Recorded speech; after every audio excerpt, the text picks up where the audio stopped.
Warning. We are about to spoil Lupin the Third.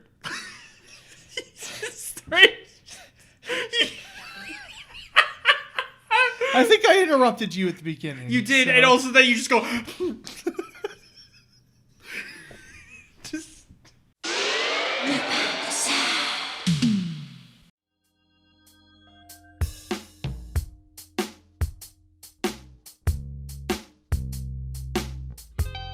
Warning. We are about to spoil Lupin the Third, Legend of the Gold of Babylon. If you haven't seen the movie and plan on watching it, leave now and come back later. But if you have seen it, or you just don't care, then please stick around. Lupin the Third, more like Lupin the Third movie. Hey!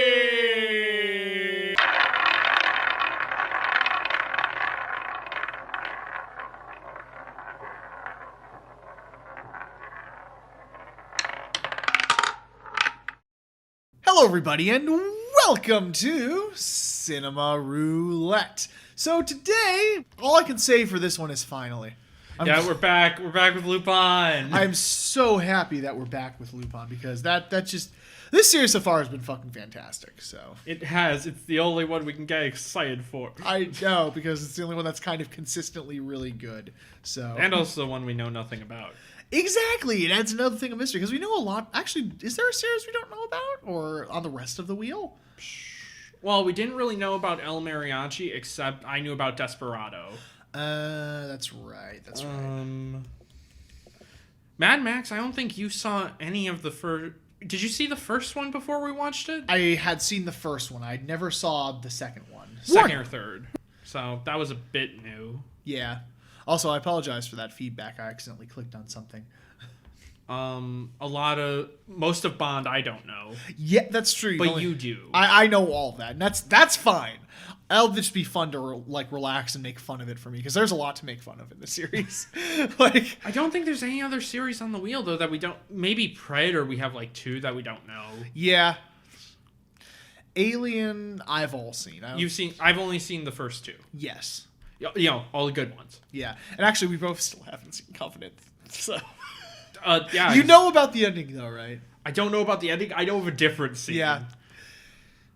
But anyway, let's talk about this movie. This is the third movie in. I don't think we did the title thing yet. That's why I'm about to do the title. Oh, okay. Thing. That's why I was going into the title thing. That is. Yeah. No. We need more than that, Justin. We need to say the title to do the title thing. I know. I was hoping you would finish my sentence because it felt like I was going to steal it type deal. But okay. Sorry, I didn't. Yeah. Wasn't paying attention. Anyway, this is the third movie in the Lupin the Third theatrical releases. Hey, there we go. Now you can finish my sentence good. This is Legend of the Gold of Babylon.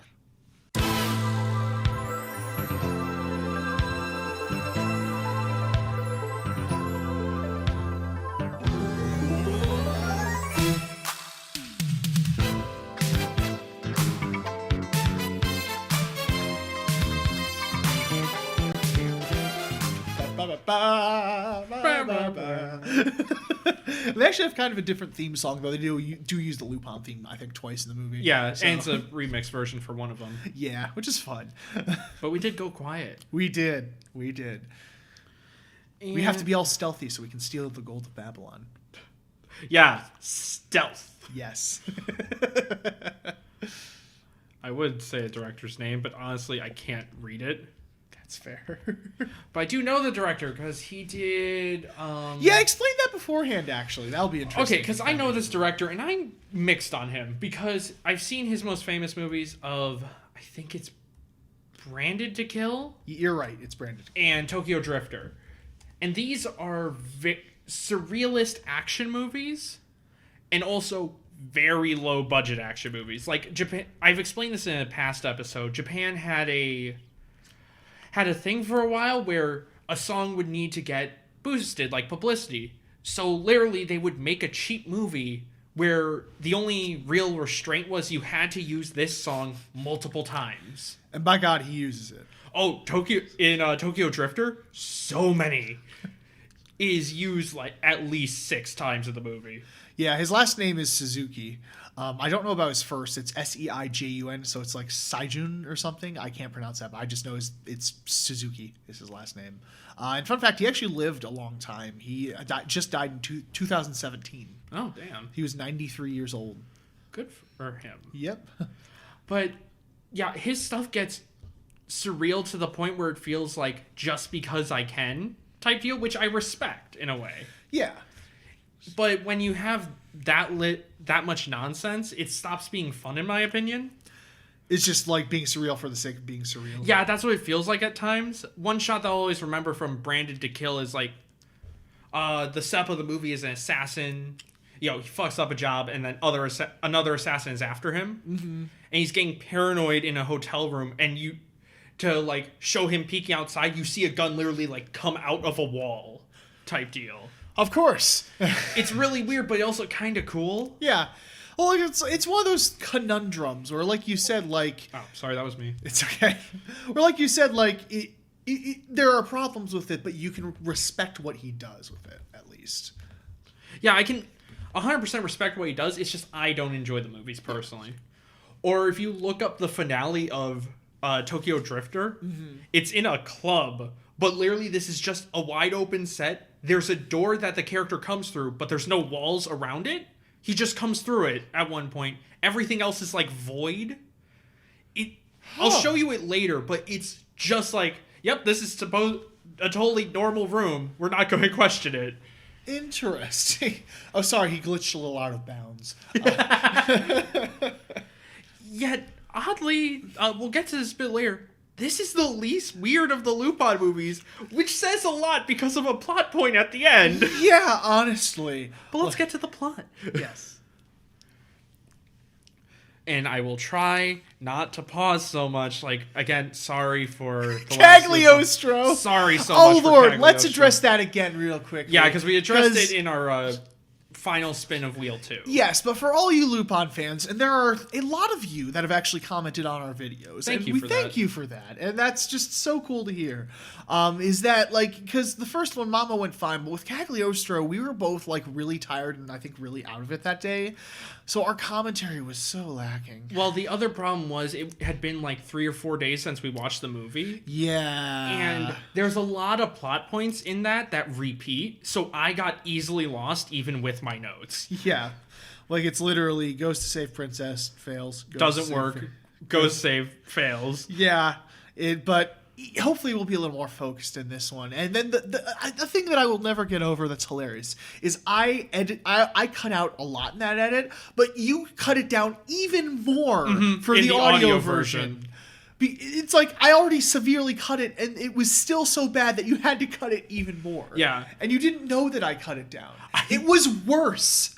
I'm sorry. I'm sorry for doubting you, because I was like, oh my god, did you just not edit this? Yeah. No, I'm just that bad. I apologize. It's all good. That's easily our second or third worst episode. I forget what we decided, because we know it's number 1. But the episode, what do you mean? The episode didn't happen. Yeah, you're right. Number 1 doesn't exist. We never had a worst episode. Yep. They've all been gold. Speaking of gold, the gold of Babylon. Okay, so we open on a drunk old woman singing about Babylon. She goes into a nightclub where everyone is wearing masks. Turns out this is Lupin's club, which that is the most fucking ingenious thing. That's brilliant. A thief who you don't want to, find out runs a nightclub where you're forced to wear masks. Even though he talks to the women about all the crimes he's done. Well, in the monkey suit. Yeah. But turns out, well, Zenigata. Okay, sorry. I said the name wrong. The absolute Chad. Yes. Zenigata. How do you say his name? Zenigata. We want to thank Mr. Person for that comment. Is his name really Mr. Person? Their account name is Mr. Person. I love it. And we want to thank them so much for that on the Mystery of Mamo episode, because we're always going to refer to him now as the absolute Chad Zenigata. And that's just amazing. So thank you for that, Mr. Person. But Zenigata comes in and crashes the party. Motorcycle chase happens, because all the Lupin movies need a car chase. There's 2 in this one. Yes. But there's also some mafia assassins who were at the club. They get easily dealt with by Lupin's friends. Yep. Whose names I will keep forgetting. Jigen and Goemon. Jigen and Goemon. Yeah, it's Jigen. You're right. I've been kind of mispronouncing it. Because they say in the Jigen. So. Jigen. But we deal with them. There's basically a hit out on Lupin, mainly because everyone's after the gold of Babylon. I don't know what the Mafia's going to do with all that gold, but sure. Wait, yeah, if you already control all the money, why do you need more money? Greed, man. Yeah, true. It's like, why settle for this much money where you could have more? Also, Fujiko's kind of working with the Mafia. She's just working with everyone so she can win. Yeah, pretty much. And Lupin goes back to his apartment. The old woman's there is like, I will repay you. And gross things happen. But then less gross things happen when she's like, yo, take this, put this on the Tower of Babylon, and you can totally make like shit tons of money. Yep. So Lupin's like, okay, yeah, I want that. We cut to Mafia Man. I'm pretty sure I wrote down his name. Hold on. Marcuio? I'm going to call him Mark. Hello, everybody. My name's Markiplier. Today, I'm going to try and find the gold of Babylon in New York City. Also, we're in New York at the moment. Yes. But Mark is showing off to Fujiko like, yo, I have these tablets because my dad started looking for the Tower of Babylon as well. And these tablets randomly showed up in New York. Fujiko's like, wow, that's really interesting. You're supposed to have this many, but Lupin has the others. And then he gets kind of mad at Fujiko. Then she inflates and explodes, and it's Lupin. Turns out it's Lupin the whole time, of course. Fun. Lupin knocks him out with some gas from the first movie, which is funny. Yeah. Clever reference. And escapes with pictures of tablets so that way he can put a map together. Excuse me. While putting a map together, the old lady comes back and is kind of like, there's other things you can look into. I forget her words, but she basically speaks in Mystic that he can figure out. Yeah. It's, and Mark is Marciano, it's supposed to be. Mark. Yeah. Marciano, and then there's Kowalski. Oh, is Kowalski the other dude? Like, yeah. Okay. He's the bald guy, I forgot to get his name. Yeah, Kowalski. Okay. Because they're New York, so they talk like mobsters like this. They go to where Babylon is supposed to be. He breaks into a pyramid? I forget. No, just the ruins. Just the ruins of it. Like, there's the base of it, and then there's underground. Yeah, they found a second Tower of Babylon in Babylon. Of course. Because that's how that works. Lupin goes down there. He falls into a weird light and sees the old woman as an angel? Yeah. We think? And she's kind of like, I need to put this at the top because Halley's Comet's coming and that's God. It's like, okay. Neat. Right. But while looking around down there, he goes, oh, wait a minute, ain't here. Also, during this point, the absolute Chad, Zanaga, yeah. he got kicked off the force, goes to an Interpol beauty pageant, kind of hosts it. Well, he doesn't host it, he just guards it. And this is all before Lupin robs. Yes. So we're backtracking. Sorry, a little bit, I need to backtrack. Yeah. And then as the girls get pissed because the one person won. Yeah, someone else won. The head commissioner's like, okay, Zega, you're back on the Lupin case, and you have to take this harem. Yeah. He literally just has the harem of girls following him around for the rest of the movie. Who all think he's an idiot. Yeah, including the Russian one who carries him at one point, which is just great. She's funny. Strong. I love that. Just all the buff women come from Russia. Yes. I'm okay with this stereotype. Yeah. Oh, give me buff woman, please. This Lupin is oddly a little more sleazy. A little more, like, exploitation-y. Yeah, it feels that way, especially with Zenigata and the girls. That feels... Yeah, like, I guess he was just really horny during production or something. Like, yeah, which is weird, because I don't remember his movies being too horny, but it's been a while, so... They're after Lupin. They're... Oh, wait, I forgot to mention the train. Oh, yes. Because they were, like, on the train... They were fighting on the train, but they were still, like, on the train. If people haven't watched Archer, they won't get that joke at all. Well, hey, you know what? If they have then they got it. So fuck it. And if you haven't watched Archer, go do that. It's fucking hilarious. I think that's like season 4 that happens. Yeah.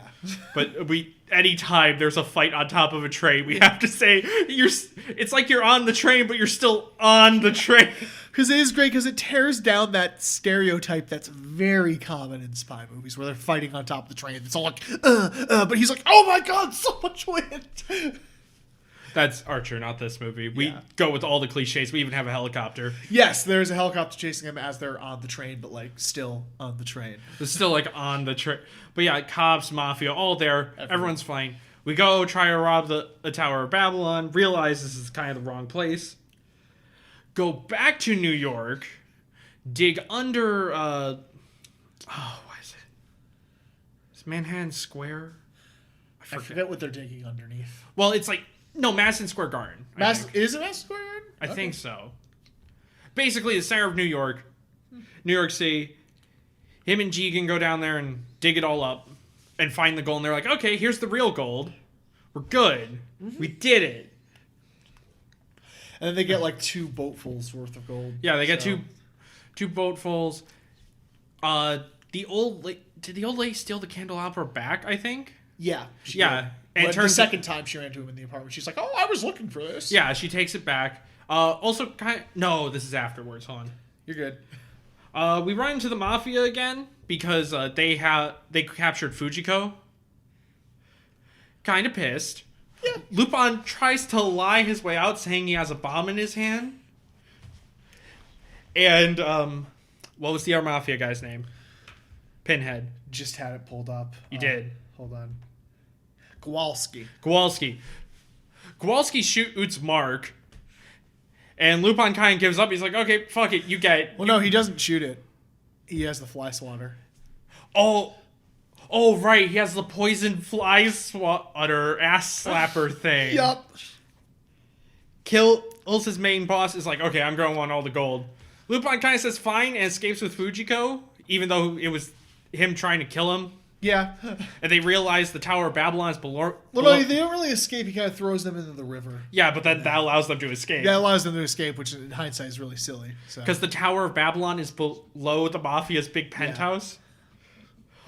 Woman puts down the thing, and Haley's Comet comes, and... Well, you're forgetting the box did explode, killing the guy. Yeah, because he thinks it's a thing of cigars. He goes to pull one out, and then it explodes. Just fucking kills him. So it turns out Lupin wasn't bluffing. He wasn't, which... Damn. I know. But the tower is lifted up by God, and God is an alien. Turns out it was aliens. So was the old woman. She was also an alien goddess. And she's like, I can finally go home, and rises up, and she's going to take the tower with her. Yeah. But Lupin's like, fuck you. That's our tower. Fuck you. That's Earth's gold. Breaks the cross that was actually a marker, basically. Yeah. I assume the old lady's allowed to go home. Good for her. Well, she does, yeah, because he takes Goemon's sword and slashes it in half, because that's what's holding it up. And then but she already rose up into Haley's Comet. Or what? Yeah. Well, no, it was actually a flying saucer. Yes. Which you made a goddess horny. Good job, Lupin. No, yeah, she really wanted that dick. Oh, yeah. But tower falls, everyone lives. The end of the movie. And that's kind of how it ends. So. There was also a second car chase with the absolute Chad Zanagata, but it was pretty awesome. It involved 2 tanks. 3 tanks. 3 tanks, that's right. But yes, that is the summary. And I'd like to point to the fact that I said this is the least weird one, and it ends with fucking aliens. Yeah, honestly. Like, go figure. And it's directed by a guy who's known to be a surrealist. So... But he was not the original director. Oh, is this the fun fact? This is the fun fact, because this movie was supposed to be weirder. Yeah, you told me that, so yeah, go on. I'm excited to hear it. Okay, the original director was actually a director of Ghost in the Shell. No shit! Yeah, he was Hayao Miyazaki actually recommended him. Oh. But he didn't make it too far in. Let me see. Pre-production, he got so far as concept designs and poster. However, the company considered his story too unconventional for an adventurous thief and replaced him. Wow. Because his original plot was Lupin would steal the fossil of an angel an insane architect would build a Tower of Babylon in the heart of Tokyo, and Lupin would transcend reality. Of course. That was the original plot. Holy shit. I just read that this morning, and I was like, what? Oh my god. You thought Mamo kind of got trippy through the movie about him transcending reality. Fuck. Also, I like how Fujiko on the poster has an outfit she never wears in the movie. Yeah. But yeah, that was the original plot. Then I think they brought in the surrealist and really pulled him back. It was like, okay, you know what, just make a normal Lupin movie. And that's what we kind of got with Aliens. With Aliens, which that's fine, honestly. And this is the one, too, that we were the most worried about. Yeah, I was worried that it would either get too surreal or it would go up its own ass. Yeah. Which it doesn't. But there is a part of me that kind of wishes it did. Yeah. Like, it's... I think we said this after watching it, too. It's the weakest of the movies thus far, I think. Yeah, out of the three. My voice just broke. There we go. Which even then, this is still like 6 out of 10 at worst. Yeah, I was going to say, I'd probably say 6.57 out of 10. Yeah, that's fair. It was still good. I still enjoyed it a lot. There's still enough in the movie to keep your attention, so... Also, it was the longest to get a dub, which was 33 years. Wow. Yeah, that's interesting. I think I did actually read a little bit about that because Discotek, they originally were like licensing TV specials or something like that. Mm-hmm. And then they were going to license Legend of the Gold of Babylon, but they ended up not doing it because it was too expensive. It was like a lot more expensive than the TV specials. So what they did was they literally waited until it went down in price. Fair. And then they licensed it, which is why it took so long. And then they're the ones that helped produce the dub as well. Oh, so. Okay. Okay, now, should we stick with plot here? I guess? Sure. Because the alien thing, how do you feel about it? Because we got a bit of sci-fi in the first movie. We did, and that's the thing. That's the reason I'm not like it's super far. Like I know that threw a lot of people off. I'm sure the first time watching it, it's like, oh, we have aliens now. But it's like in the first movie, we also technically had aliens. Because Mamo was going to go into space with the big brain. He's like, there's a race on this other planet. Oh, yeah, that's true. And also we had clones. Like, yes. We had clones, death lasers. Clones, yeah, so it's not too far-fetched, I feel. But when would an adventure series going to aliens ever piss people off? Oh, I know, right? Yeah, so you just hear like a sad trumpet in the background.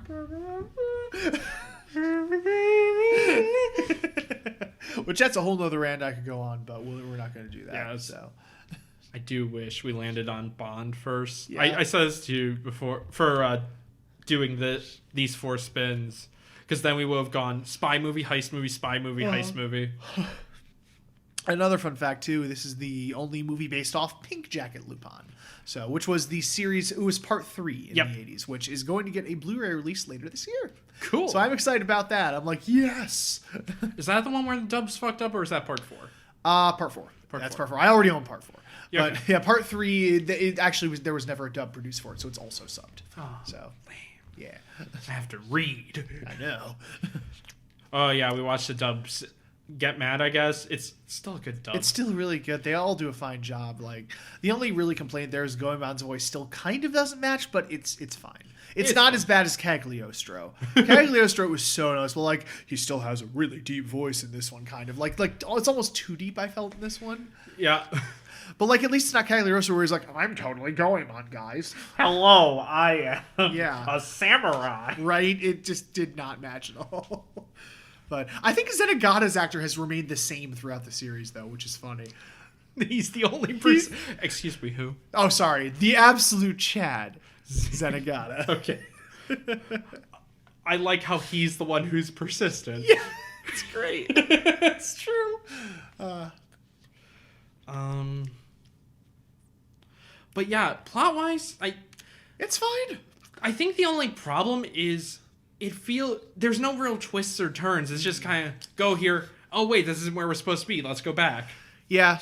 There's some people who said it kind of just felt like an extended episode of a part 3 series, which I'd understand. I see that. Yeah. This feels like it could have been summarized shorter. Yeah. Like that opening chase could have been cut down a little bit too. Like Oh my they God. really loved that giant face, didn't they? They spent like 10 minutes driving around on that thing. Yeah, there's a motorcycle chase on like this giant face as people are cheering and betting on who will win. Which is funny, but I think that's the only part I felt that overstayed its welcome. I'm like, okay, look, can we get on with it a little bit? Yeah, they even reused some shots during the same chase. It's like, okay, guys, if you're having to reuse animation in your one scene, cut down the scene. But honestly, like, come on. I understand animation is hard, but cut down the scene. Yes. Once the plot actually got going, though, it was interesting. Yeah, it did feel like it took a bit to get rolling. Yeah. Also, besides the aliens, it doesn't feel as cartoony as the other movies, which is kind of the fun. It doesn't, which is interesting, yeah.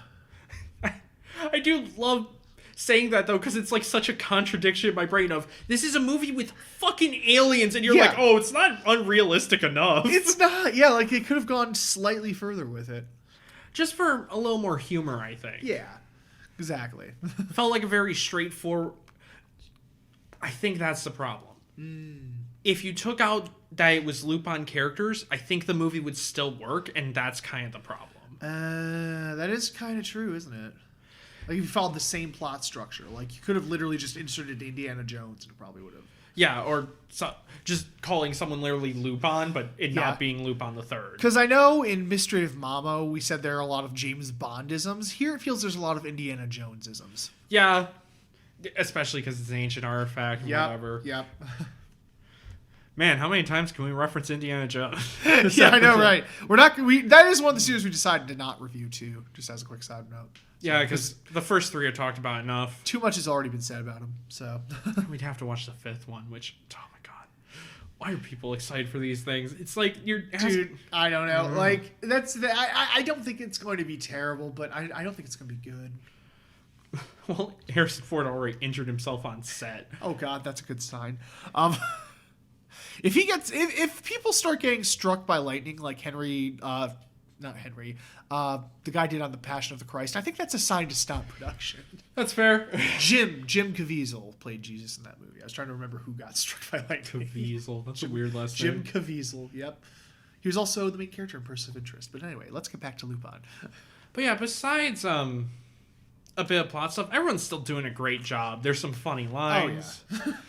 I love the harem. Like, they're kind of iffy on stereotyping. Because that is the thing. They're kind of iffy on stereotyping. Like we said, it does feel kind of a little more exploitive than usual. But it's not bad. It's kind of a more fun exploitation than, like, bad. Yeah, they're at least not sexist. No. They're not, like, constantly running around with, like, their tits waving around or something. They are still sexualized, but also they're very proactive. Like, they're the ones who steal the tanks. They're the ones who steal the tanks. They're the ones who... They help distract Lupin because the absolute Chad Zenigata tells him, oh, just distract him because he's a womanizer. So I mean, he is. Yeah. I'm not going to make that joke. That's a good thing, I think. Moving on. There is one problem I want to mention. Which one? How some of the characters are drawn. Yeah, that is the really weird thing about this movie is the animation takes kind of a noticeable downgrade from the previous two movies. Not the part I was thinking of. Think of Fujiko? Some of the background characters being drawn a bit. We kind of have to mention that, don't we? Yeah, I would have ignored it if it was just the one guy, but it happens a few times. So, yeah, to be very blunt about it, there's some characters that appear and they look like they're black people and they're drawn very much like blackface characters. Yeah, you know how Mr. Popo in Dragon Ball is kind of It's kind of like that. It's like that, but worse. Same with the one Pokemon or whatever that was infamous. Like, it's kind of like that. Like, but the thing that bothers me most is we see, coming back to America, they keep showing this boxing match going on.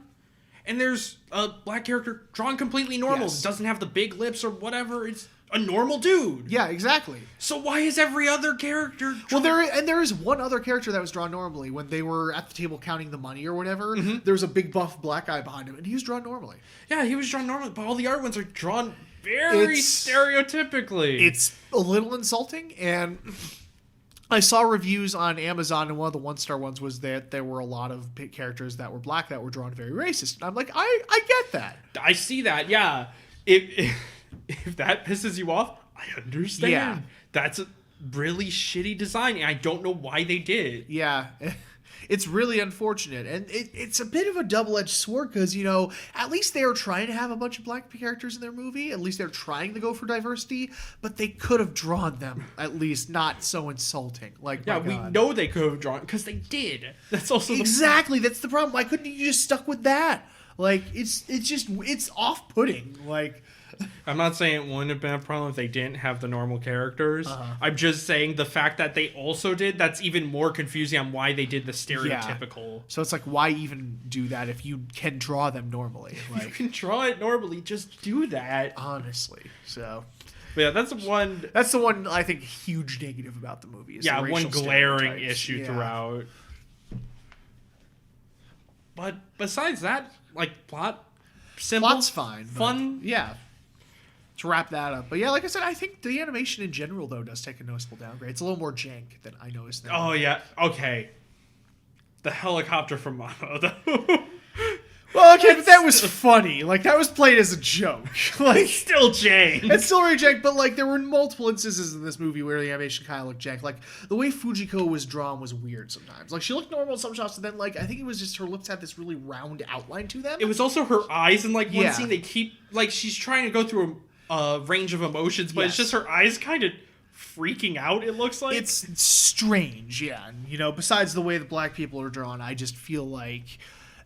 just the animation in general is a little more jank than usual. Yeah, it felt downgrade, which also doesn't help with the one criticism you said from other people where it feels like a TV episode. It feels like just an extended TV episode. But yeah, it's just, I don't know. And you can get used to it, obviously. It's not like bad. No, it's not awful by any means. As a stretch. But like, you know, especially if you're going from Mamo's animation and then to fucking Miyazaki. Like, this is a noticeable, like... Yeah, a noticeable downgrade. But yeah, like I said, plot's fun and good, characters are good, the rest of it's honestly really good. So yeah, the rest of the characters are still great. Well done. Hell yeah. Everyone gets a good line at least once. Yes. I will say the mobsters are kind of boring. They're just mobsters. They're just mobsters, but, you know, at least you know who they are. You know, it does set them apart, though, with the fucking poison fly swatter. Who the fuck uses that? Also, like, why slap everyone's ass? I don't know. It's really weird. It's a running joke, and it is kind of funny at one point, because, like, he turns them around and whaps them on the ass for being bad. And at one point, Lupin catches him, puts him at gunpoint, they're around like, oh my god. He's like, are you trying to tell me something? It was just a good line. Yeah. You boys trying to imply something? Yes. They're just so used to being beaten up that way, they just instinctively turned around and stuck their butts out. But yeah, very enjoyable romp. It's definitely below, it's not, it's just average. It's not below average. It's an average Lupin movie. So if you skip over it, I don't think you're going to be missing much. Yeah. But if you get a chance to watch it, I'd say take it. If you're curious, definitely check it out. So, we're fine. 36:43. Oh, cool. So, yeah, I'm trying to think if there's anything else I wanted to mention. I think that's about it that I can think of. Wait, the one fucking joke during the bike scene where he Uno reverse cards the fucking bomb. Yeah. Because the Absolute Shazanga has a handcuff lasso and gets it around Lupin's neck. They're on separate points of this giant face on motorcycles, and he sends a thing of TNT, and Lupin just holds a reverse side. It turns around and goes back. It was great. Yeah. See, like, that level of cartooniness kind of disappears for the rest of the movie. It does, yeah, because the opening, that was like classic slapstick right there. Like, that was great. And then, well, there's also the he uses like the hang glider and it just parks it. It just parks it in the air. Which I like that was kind of cool. Because I think it was still attached to the car is how it parked in the air. And then like he like attached it to it, and then the car pulls off, and then it raises up and pulls up the thing, which is kind of neat. But yeah, I think it was supposed to be the same glider from Mamo, which is neat. No, I'm thinking of Mission Impossible 3. Oops. Oopsie poopsie. I was thinking of the parachute scene. Oh yeah, the fulcrum. Mm-hmm. But Yeah, that was Legend of the Gold of Babylon. Yeah, so that was neat. Anyway, that's the end of the sellout wheel. Yep. For now. And now we're going to do our 4 spins of the director wheel. Yay. And director wheel, in case you are new to the show, director wheel is a wheel of 9 directors. There was 40 options, which would make you imply, hey, shouldn't there be 10 directors? No, some people are stingy fucking bastards and need 8 Kurosawa films. If we land on 7 Samurai, you can cheat. I'm going to. Anyway. Or Ran. Yeah, because those are both really long. So. Why are we cheating right now? Because I don't want to fucking sit through. Yeah, because 7 Samurai is 3.5 hours, and Ran, I think, is close to 3. Yeah, I think it is exactly 3. Yeah. But anyway, it is time to spin.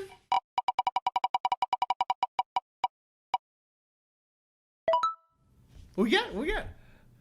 It's Yojimbo. Oh, shit. So what do you think? Because that one is, I think, normal length.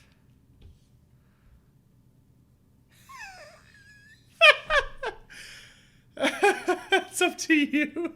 Oh, it's up to me? Yeah, go ahead. If it's an Dark Kurosawa one, we're just going to do... Look. What we get?